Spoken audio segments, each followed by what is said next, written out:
Welcome to another Solid Sports and Gaming Show. I'm Troy West saying thank you for watching the Roundabout Series 2025 of the NFL.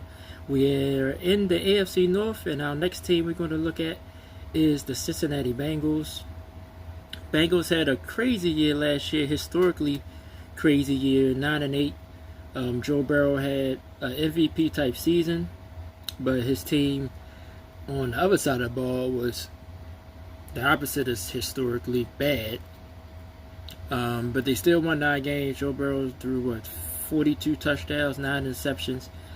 Had a monster year basically, and he's, other than Cincinnati not breaking through and winning, he's definitely a top 5 quarterback in the NFL.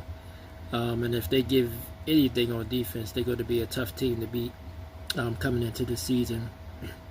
As a Ravens fan, as I am, I'm nervous about the Bengals. I think you can't be as bad as you was last year on defense.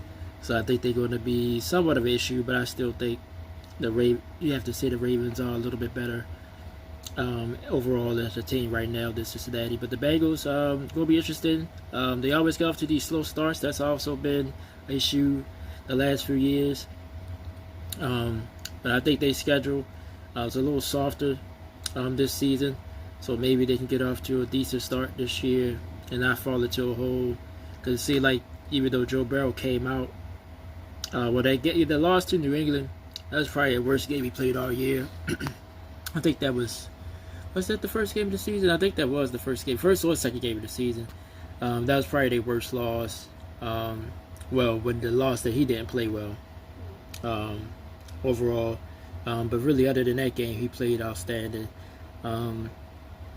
To me, it's the Ravens and the Bengals in this division. I think Cleveland, who we will do tomorrow, and Pittsburgh on Thursday. I have too many questions. So right now, you have to say the Bengals or the Ravens are the 2 top teams in this division. It's going to be outstanding. It's going to be a crazy year for the Bengals. Trey Hickerson, of course, not signing him yet is an issue, considering how bad the defense was, but he did lead the lead in sacks, so he was a bright spot for the defense. But they did sign T. Higgins, they did sign Jamar Chase to his contract, so the offense is pretty much set. Can the Bengals defense give them anything? If they will, they'll be in the conversation in the AFC. Join me tomorrow for the Cleveland Browns. Thank you for watching the NFL Roundabout.